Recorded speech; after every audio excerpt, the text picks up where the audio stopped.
comparado.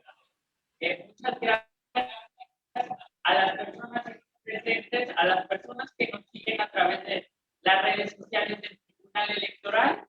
Y a continuación me permito leer una pequeña circular de la doctora Eliane Estudiel. La doctora Eliane estudió ciencias de las religiones en Ginebra, Suiza y Madrid. Hizo su doctorado en ciencias islámicas en la Universidad de Heidelberg, Alemania. Su tesis fue publicada con el título The Construct of Egypt's National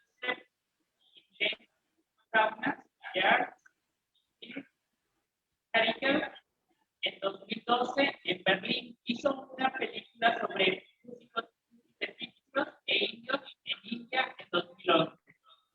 Vivió 3 años en Egipto, donde trabajaba como investigadora y observaba la primavera árabe mientras trabajaba en un proyecto de películas documentales de la cadena de Al Jazeera.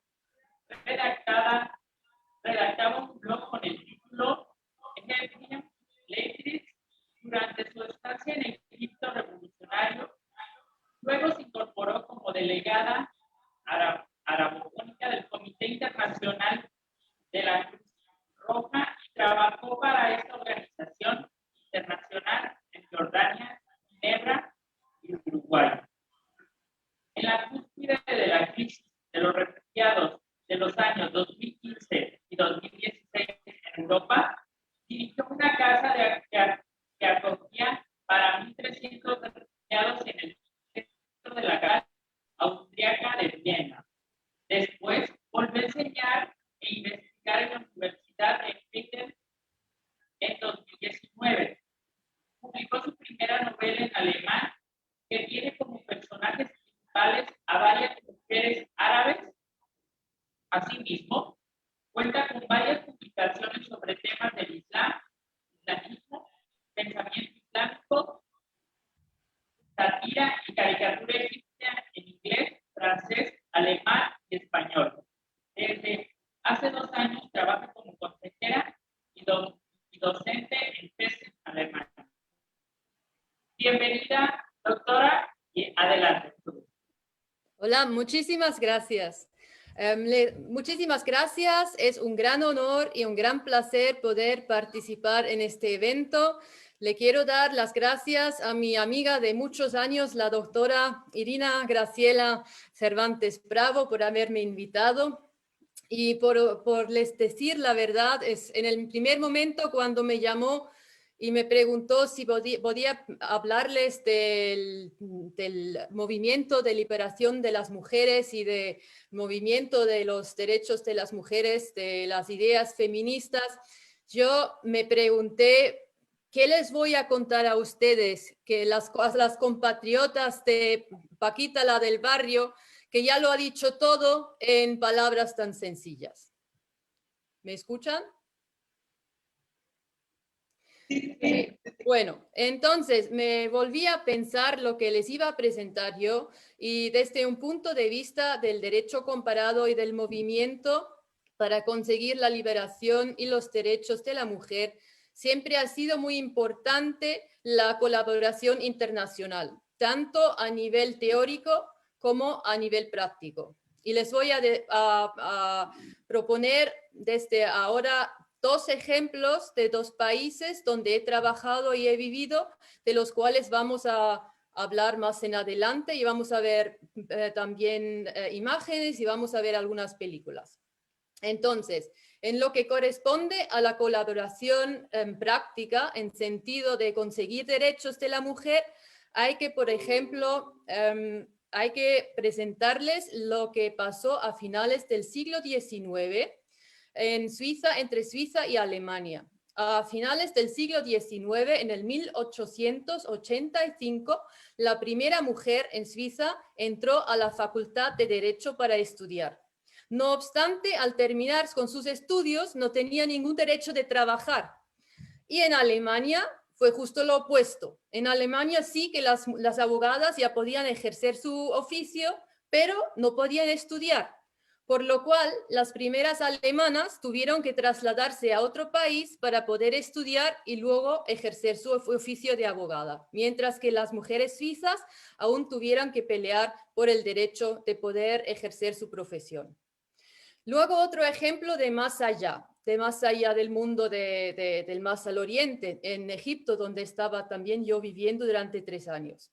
En Egipto, la primera mujer que empezó un movimiento feminista a principios de la década al principio del siglo XX fue Huda Sha'rawi.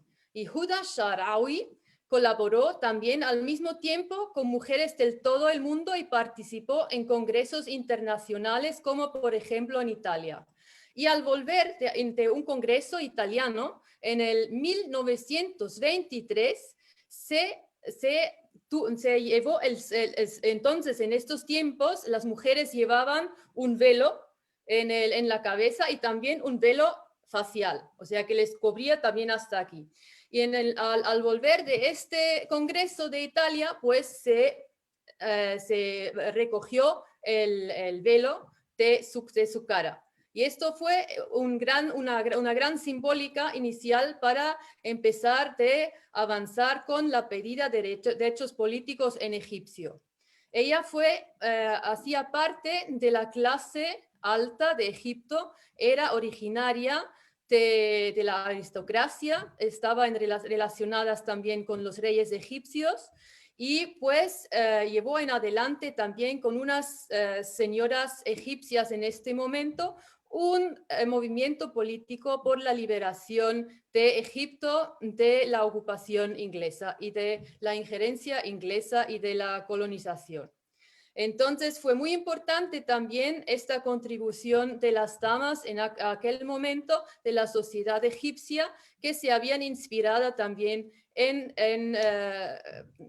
sus congresos que habían atendido con las italianas y las mujeres de todo el mundo que habían llegado ahí.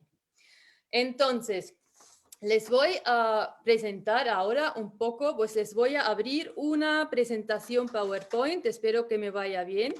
Voy a compartir el escritorio.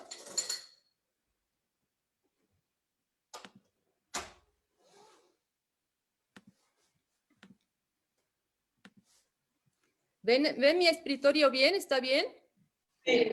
¿Sí, Irina? Muy bien. Bueno, entonces les voy a contar primero de mi país. En Suiza, por donde soy originaria de Suiza, nací en Suiza y es un país de los últimos a conseguir y a conceder el sufragio femenino. Justo en este año, hace 50 años, o sea, están festejando ahora en Suiza que las mujeres pueden votar desde hace 50 años. O sea, imagínense.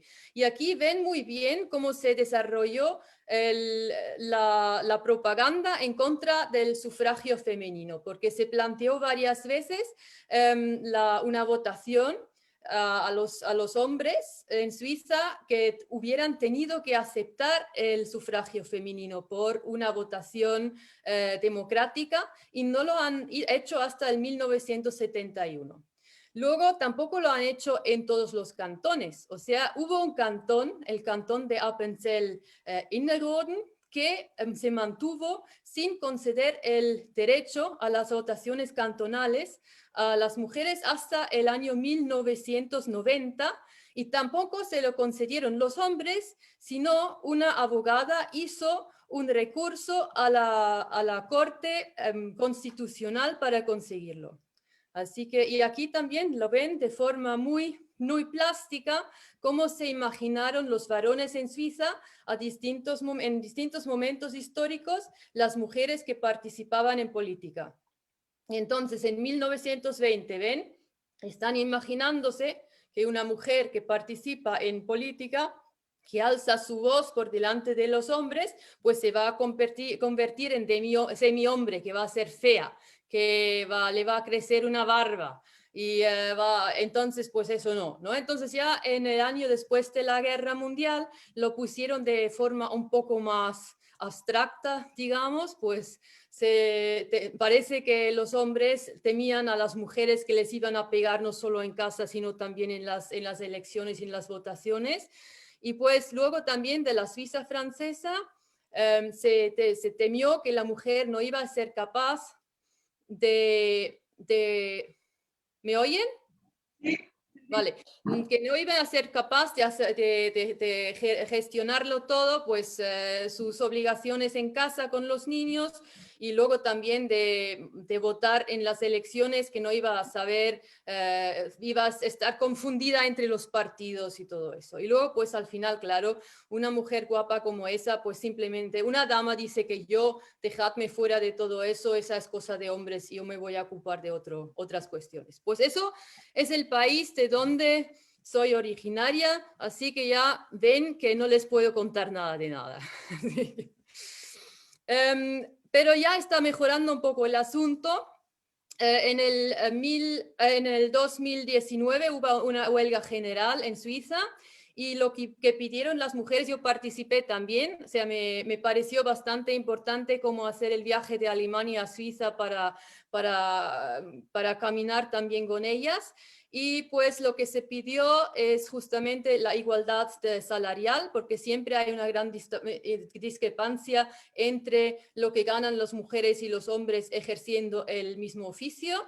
Luego también la cuestión de las guarderías, es lo que ven arriba a la izquierda, ponen obra, o sea, se ponen como obreros, dicen la obra, las guarderías en obra, que no tienen bastantes guarderías, y las guarderías son tan caras que normalmente lo que ocurre es cuando la mujer, cuando finalmente una pareja se decide tener un niño, pues se calcula luego en la pareja pues lo que vale la pena hacer y normalmente se llega a la conclusión, la mujer que de todas formas va a ganar menos, pues se queda en casa porque no sirve para nada pagar la guardería. Entonces, esta es la situación de las mujeres que quieren superar actualmente en Suiza. Y luego, pues también hay una cuestión de desigualdad entre la baja por maternidad y paternidad. En lo que se corresponde a la baja por maternidad, hay 4 meses en Suiza y para los hombres acaban de conseguir 2 semanas. Así que antes pues hubo solo 2 días en los que los padres pudieron estar con sus niños recién nacidos. O sea, una cosa que también yo creo que es muy importante siempre también subrayar que la liberación de las mujeres, en primer paso también es una liberación de los hombres, porque los hombres, o sea, en una cuestión, en un sistema patriarcal, quieren tener mucha responsabilidad de todo, o sea, quieren ganar el dinero para la familia, si eso no funciona, luego ¿quién lo hace? Así que si deciden que la mujer participa, pues ya están compartiendo esta responsabilidad. Lo mismo con los niños, o sea, es una relación muy bonita que un hombre tiene con su niño, porque no puede también tener el derecho a estar con su niño durante un tiempo importante de su vida. Y eso, entonces, yo creo es o sea, el movimiento de la liberación de la mujer es en el mismo tiempo también el movimiento de la liberación del hombre hacia una sociedad verdaderamente democrática. Y con eso ya vamos un poco más allá otra vez, a un país árabe, que es Egipto. Como ya les he comentado, la primera vez cuando me fui a Egipto era en el año 2008. Entonces aún el presidente Mubarak estaba en el poder, que era un presidente que reinaba en el país desde hace 1980. Digo reinar porque iba también a traspasar la presidencia a su hijo, cosa que molestó mucho a los ciudadanos y las ciudadanas egipcios y egipcias. Y entonces, al final, por estas razones, también por una baja del fomento del pan, hubo muchas huelgas que por fin se llevaron a una revolución que se denominó la revolución del 25 de enero, que se ha llegado a denominar en la prensa internacional como primavera árabe. Supongo que ustedes todos han tenido conocimiento de estas revueltas que hubo en el mundo árabe. Y lo que era muy interesante en ese tiempo es que al mismo tiempo que los hombres, también las mujeres demostraban, se manifestaban.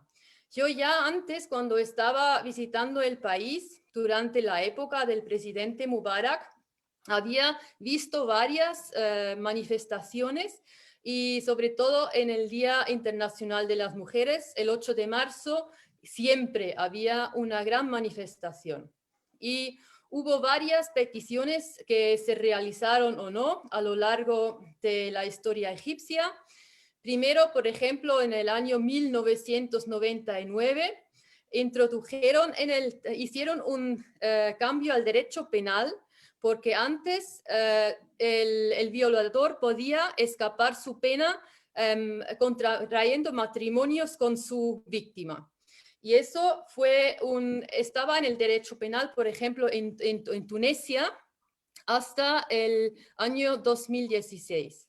Eso se ha cambiado en Tunisia solamente después de la así llamada Primavera Árabe.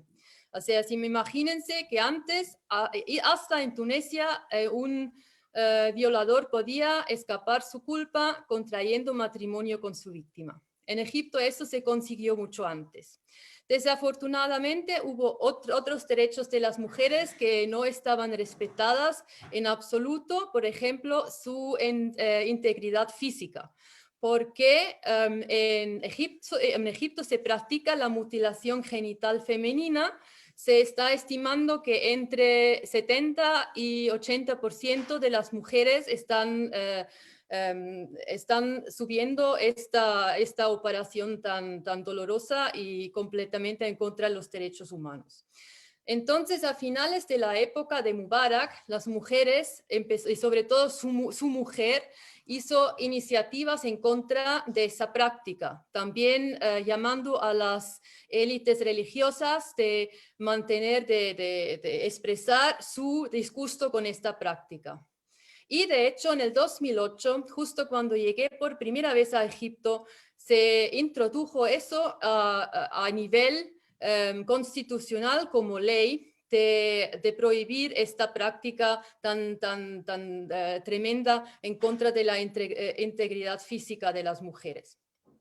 Bueno, y entonces, pero hay otras cuestiones que aún no se han resuelto. Ahora les voy a poner una película para que se hagan simplemente una imagen de cómo las mujeres se manifiestan en Egipto y sobre todo cómo se manifestaron a la altura de esta revolución que entonces era victoriosa, que había destituido el presidente, y que justamente, o sea, el día 11 de febrero el presidente se marchó, y esto justamente el día 8 de marzo, entonces estaban a la altura de pensar de que el país iba a cambiar por lo más democrático que sea. Estaban hablando de constituir un consejo constitucional, y ahora les voy a mostrar cómo fue esta manifestación que tuvo su principio, como siempre, por delante del sindicato de los periodistas.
Ahora hemos acompañado a estas mujeres del sindicato de periodistas hasta la plaza de Tahrir, donde ahora están justamente a voz alta pidiendo sus derechos a nivel de igualdad con los hombres. O sea, lo que dicen es la mujer y el hombre mano de la mano, o sea, unidos. En el mismo pie de los derechos.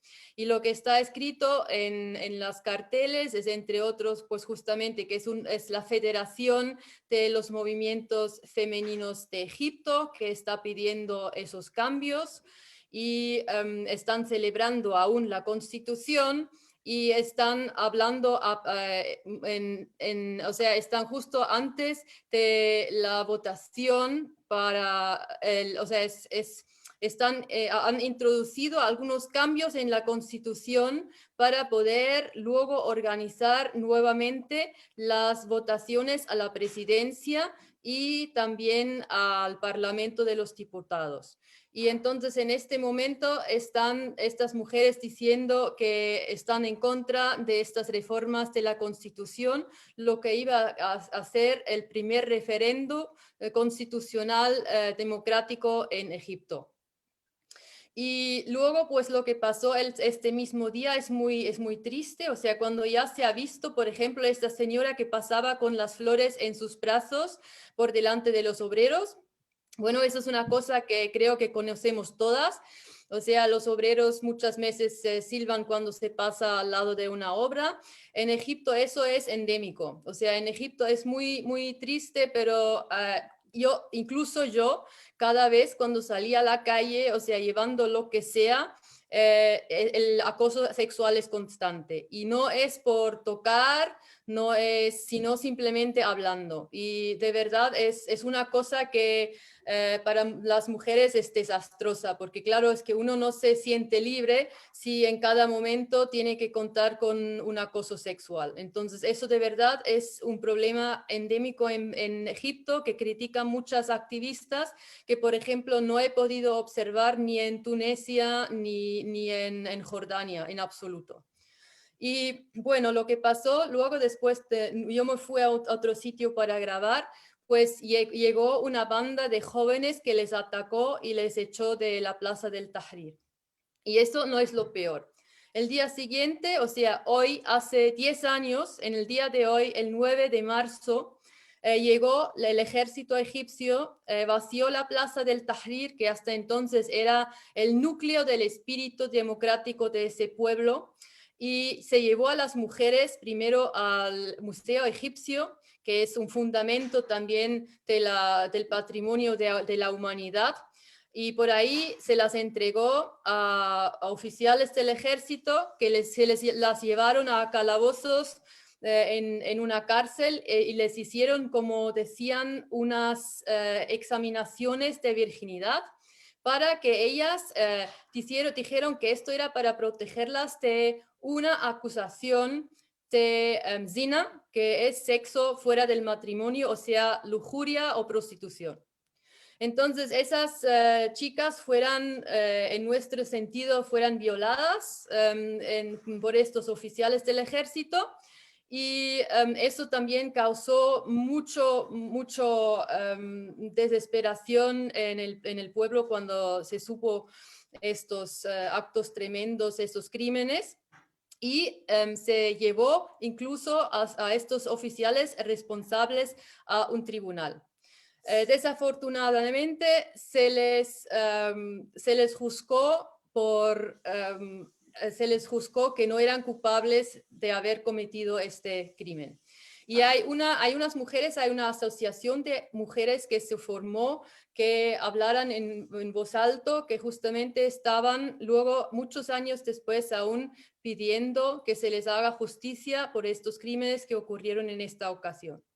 Y no fue el último momento en el que el ejército, que hasta entonces se juzgó como haber hecho y haber acompañado a esta revolución y haber protegido al pueblo que se manifestaba, a finales del mismo año hubo otras manifestaciones que se manifestaban en contra o sea, era en el contexto de las votaciones al Consejo de los Diputados.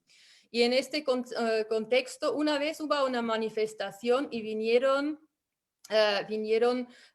fuerzas de seguridad que se llevaron a una chica y la desvistieran, o sea, se vio su sujetador azul. Y esta chica, no se sabe su nombre, pero entró en la historia de la prensa internacional como la mujer del sujetador azul. Y eso también causó mucha agitación en el pueblo egipcio, porque claro, ver a una mujer semidesnuda, o sea, que se desnuda a una mujer en público es una cosa que se supone que es tremenda para una sociedad musulmana tan pudorosa que intenta salvaguardar al cuerpo femenino.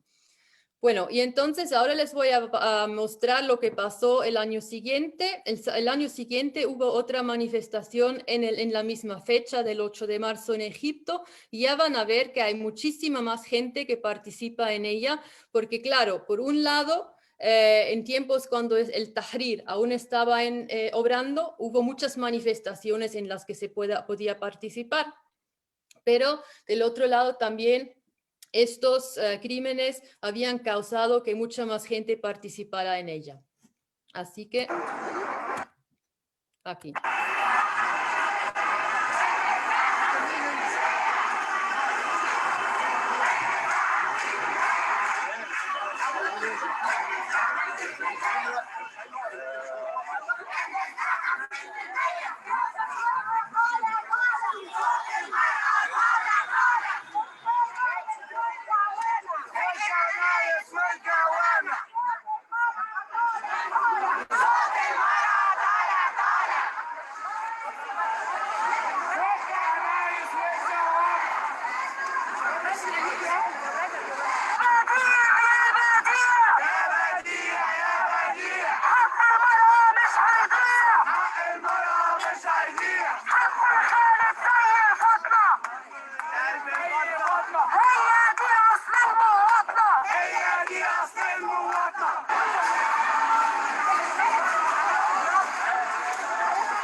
يلا يا جماعه نلحق المسيره خلاص استنى شويه.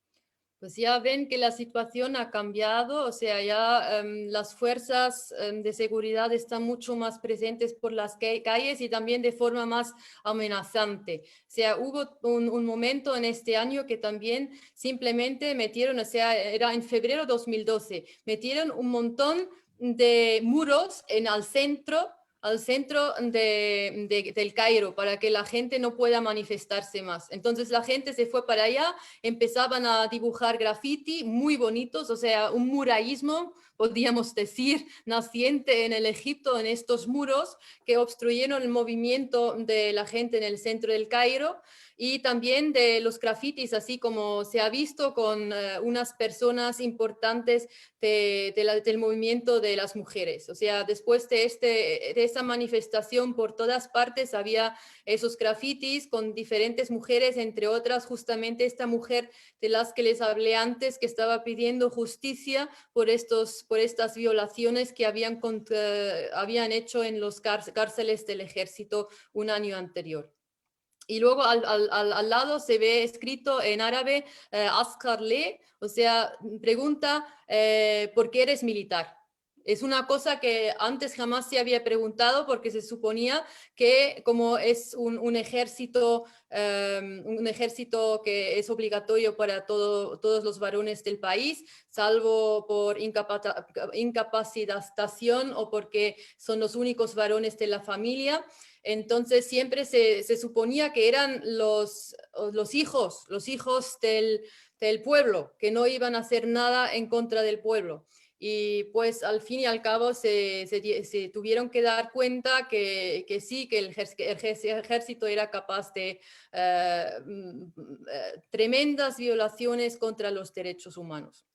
Y otra cosa que estaban pidiendo en esta manifestación, igual han visto esas pegatinas que llevaban algunos manifestantes, pidieron igualdad de género en el Consejo Constitucional, porque ahí estaban elaborando la nueva constitución definitiva y pidieron pues igualdad de género. O sea, que sea mitad mujeres, mitad hombres representados en este consejo.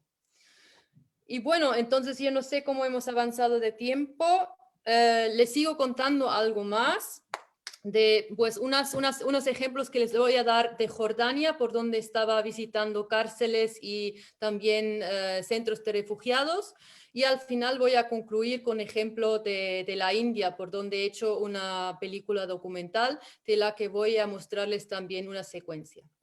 Entonces, en lo que corresponde a Jordania, en Jordania también hay leyes que son muy preocupantes por los derechos de la mujer. En lo que corresponde, igual que en Egipto, bueno, en Egipto les puedo dar primero el ejemplo de Egipto, en el Código Penal, en lo que corresponde al adulterio, que en Egipto es lo mismo que también, o sea, la misma palabra en árabe es adulterio, lujuria, prostitución y sexo fuera del matrimonio. O sea, es lo mismo. Entonces, es considerado un pecado también por religión, y como el derecho penal está basado también, y sobre todo el derecho familiar, en la religión, pues eso se considera mucho. Entonces, ¿cómo define el Código Penal egipcio el adulterio? Bueno, para un varón, el adulterio es considerado cuando un hombre tiene relaciones sexuales con una mujer dentro del hogar matrimonial. O sea, en casa donde vive con su esposa, si tiene relaciones sexuales con otra mujer, entonces eso es adulterio para el varón. Bueno, eso está castigado con una pena de hasta 6 meses en prisión. Entonces, en lo que corresponde a la mujer es diferente, porque el adulterio de la mujer es cuando ella se acuesta con un hombre donde sea. Quiere decir que si un hombre egipcio tiene relaciones sexuales con una mujer con la que no está casado en el hotel, pues eso no es adulterio. Y pues si un hombre egipcio lo hace con una mujer que está casada, pues sí que hay un problema, pero sobre todo para la mujer, pero no para él. Entonces, de hecho, hay mujeres que están encarceladas por este pecado, o sea, este supuesto pecado en las cárceles egipcias y también en las jordanas. Y en las jordanas, de hecho, he visitado a algunas chicas que estaban ahí por zina, por adulterio, que no habían estado casadas, sino que habían estado violadas. Entonces, lo que pasa también es una cuestión de honor. Se han puesto de acuerdo los varones de las familias para que no se cause escándalo, y las chicas las han mandado a la cárcel por justamente lujuria, y estaban ahí años y años y no sabían qué hacer con ellas porque si las iban a dejar fuera, las iban a matar para salvar el honor de la familia. Y eso les voy a comentar otro ejemplo que que me ha tocado muchísimo. Estaba visitando una prisión en Jordania y estaba en una cárcel por donde estaban sobre todo narcotraficantes. O sea, hombres fuertes así con muchos tatuajes. Y en el medio de esos varones estaba un hombre bastante sencillo, pequeño, bien peinado, parecía muy formal. Y se me acercó y me dijo, oye, es que no sé por qué estoy aquí. Y los narcotraficantes estaban de acuerdo con él. Me preguntaban, oye, ¿no puedes hacer nada por este hombre? Porque es que no ha hecho nada. Y se sentó a mi lado y me dijo, oye, es que de verdad tengo problemas porque tengo que alimentar a mi familia, que estoy aquí, no puedo hacer nada, es que tienen hambre, ¿qué voy a hacer? Es que no he hecho nada. Solo he matado a mi hija por defender el honor de la familia. Así que yo en este contexto lo que aprendí es que el problema más grande para los derechos de la mujer es el honor del hombre. O sea, mientras que los hombres al mismo tiempo piensan que la mujer es suya, o sea, que es un objeto al mismo nivel que un coche, y entonces otros hombres que quieren dañar a este hombre o le destruyen el coche o violan a su mujer, en este momento, pues las mujeres no son libres y no pueden disfrutar de sus plenos derechos. Peor aún cuando justamente se les tiene que matar por salvaguardar la reputación familiar, el honor de familia. Entonces yo creo que lo primero que tiene que desaparecer para que haya derecho de igualdad, para que haya liberación de la mujer, es acabar con este honor que está puesto en las mujeres que se supone que posee el hombre. Y bueno, entonces voy a acabar con esta secuencia de la India, luego también me pueden hacer más preguntas, que he rodado también en el año 2011, que estaba viajando bastante en el 2011, y que en este momento estuve haciendo una película sobre sufíes, que son místicos, músicos de musulmanes, que llegaban desde el Egipto a la India y se fueron a festivales a compartir esta música con estos otros sufíes indios. Y entonces, en un momento nosotros nos fuimos siempre a son tumbas grandes, muy adornadas, bonitas, por donde la gente va a rezar. Es gente que se supone que son santos, que les puede ayudar cuando están rezando, incluso cumplir deseos. Entonces lo que hace la gente, compra flores, compra también tela para cubrir la tumba de estos santos. Y nosotros nos fuimos a capturar esto en video y se lo voy a mostrar para que luego me digan lo que es el problema de las mujeres.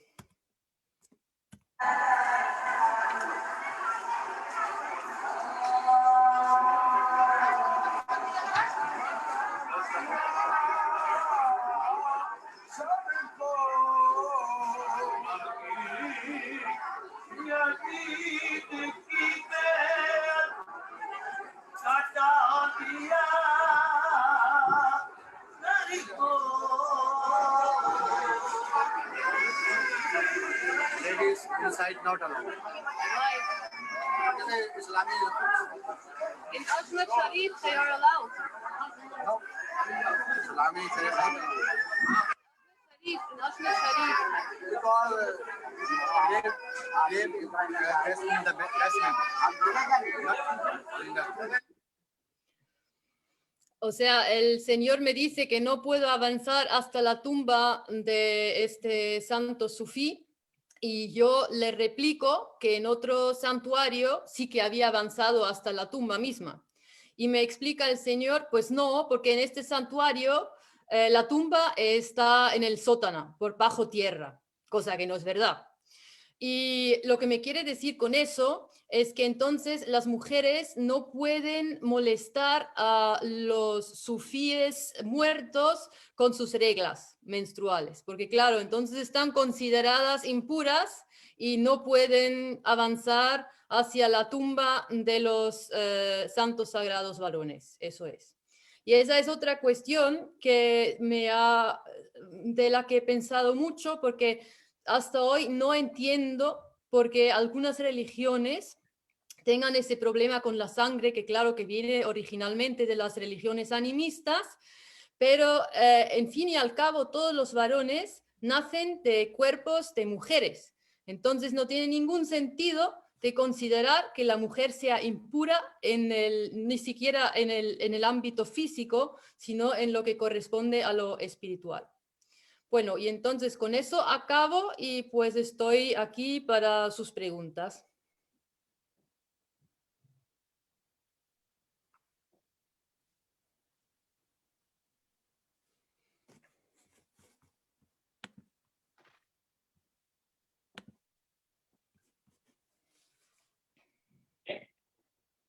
Bueno, muchas gracias. Estupenda conferencia, doctora Elian. Y pues, ¿tienen alguna pregunta que preguntarle a la doctora? Darle espacio para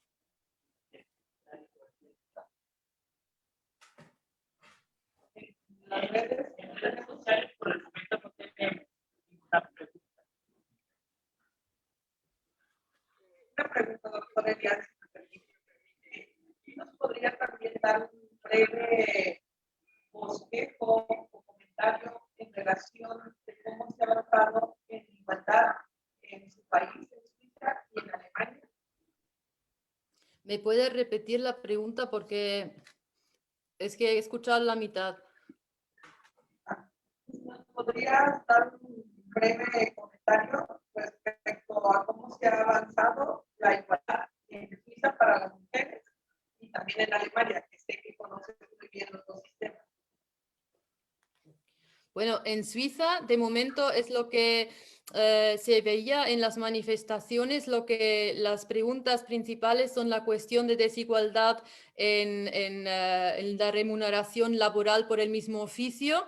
Por ahí se está intentando plantear soluciones también por vía de cuotas. O sea, también que las mujeres puedan, o sea, una cuestión es lo de la desigualdad de la remuneración, que se intenta simplemente cortar por vía legal, o sea, que se hagan leyes que prohíban eso. Y luego, o sea, explícitamente prohíban eso, porque ahora tampoco es abierto, pero está claro que se está haciendo. Y por el otro parte también por cuotas, o sea, para acceder a altos cargos, sobre todo en la economía, en las grandes empresas, las mujeres están subrepresentadas, por ahí se está intentando introducir cuotas. Y se ha conseguido 2 semanas de baja por paternidad para los padres. Eso es muy poco comparado en lo que se tiene en Alemania. En Alemania se tiene hasta medio año.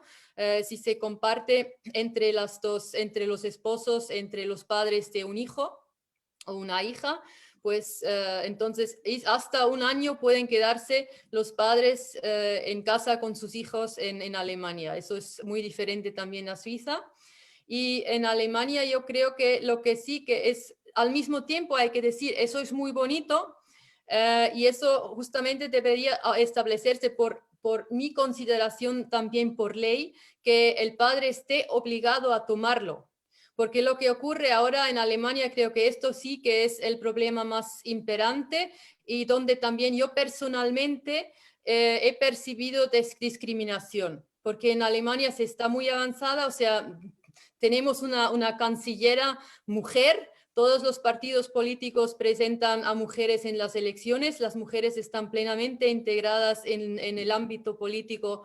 Donde faltan aún es también al mando de las grandes empresas, pero sobre todo en lo que se considera a compartir el labor familiar. Y también, por ejemplo, lo que les ocurre a las mujeres muchas veces en Alemania es cuando buscan trabajo o cargos de responsabilidad a partir de sus 30 años, los empleadores no las van a elegir porque a lo mejor van a parir un hijo o una hija y luego van a quedarse en casa durante 6 meses, 1 año, 2 años, 3 años. Entonces, ese es un problema muy grave que yo creo que solamente se puede resolver por lo que he comentado antes, que se diga que es estricto que tanto los padres y las madres estén obligados a quedarse un tiempo con su hijo, para que cuando un empleador vea a una candidata, un candidato, se queda a lo mismo. O sea, o es varón o es mujer, pues en algún momento se va a quedar en casa con su hijo, que también me parece que es fundamental para la sociedad.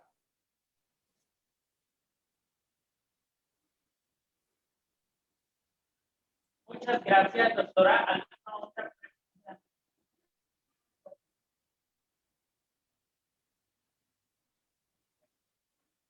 Bueno, igual Doctora.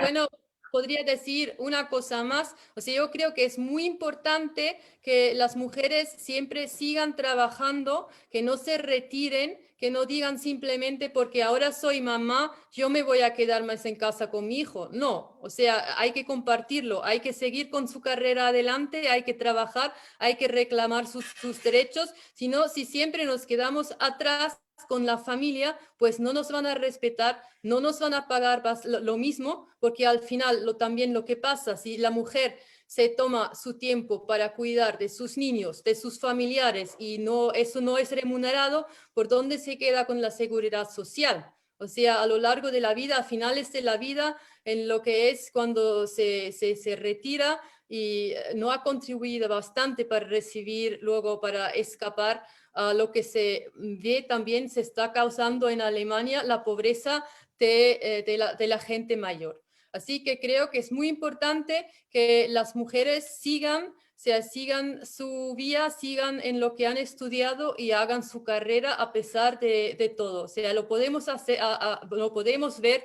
Yo estuve en Viena trabajando con mujeres que estaban al mando de la Cruz Roja, que estaban en esta crisis de refugiados por donde estaba Viena, inundada de gente. Por toda parte había gente, en todas las plazas abiertas, y había que ocuparse de estos refugiados por todas partes. Mi jefa de entonces estaba al mando de todos los centros de refugiados de la ciudad de Viena, estaba embarazada de su 4.º hijo y siempre tenía un hijo por ella en cualquier conferencia, reunión. Yo creo que también eso es otro, para mí, era un modelo también de simplemente volver a integrar los niños a la vida normal. O sea, ¿por qué los tenemos que apartar siempre? También nos los podemos llevar a reuniones, podemos dejar que jueguen juntos cuando nosotros nos reunimos los adultos. Entonces yo creo que también esas son cosas que simplemente hay que repensar.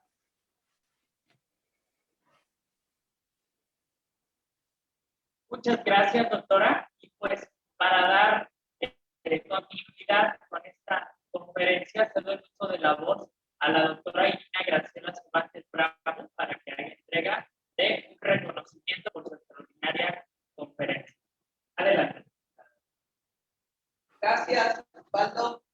Querida Elian, sin duda era importante en este día del marco conmemorativo del Día de la Mujer, las trabajadoras del Tribunal Estatal Electoral de Nayarit te escucharan, analizaran el derecho comparado. Como vemos, en México en algunas cosas hemos avanzado, pero de repente con quién nos comparamos, ¿no? Si nos comparamos con el mundo oriental, islámico, es posible, vamos mucho más adelantados, pero si nos comparamos a otras democracias más sólidas, nos falta aún mucho por trabajar en la igualdad. Sin duda, tú eres un referente de mujer, has logrado estar en espacios donde no están los varones, una mujer preparada no solo por grados académicos, manejas más de su idioma, has estado en la Cruz Roja, has estado en zonas de conflicto, en tu universidad, en Alemania, actualmente tienes un cargo que no lo podemos decir públicamente porque es parte de la secrecía, pero de verdad, Elian, mi agradecimiento. Esperamos pronto tenerte en Nayarit. Tú conoces México, pero esperamos pronto tenerte de forma presencial para seguir la capacitación. Nayarit es su casa, el Tribunal Estatal Electoral de Nayarit también. Y si me permites, te voy a dar reconocimiento que te haremos llegar a tu domicilio en Alemania en esa hora, ¿no?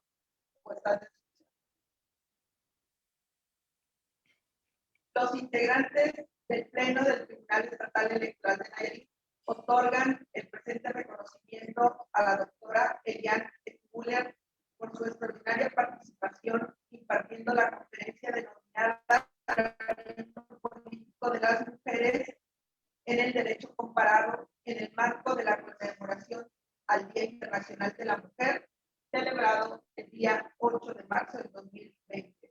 Firman los magistrados integrantes del servidora. Gracias, Elian, y reconocemos toda tu aportación para las mujeres a través de un aplauso. Muchas gracias.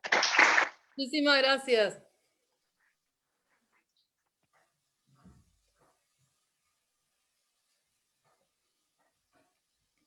Muchísimas gracias. Un segundo porque queremos una foto contigo, amiga. Doctora, ¿nos permite un momento? Adelante.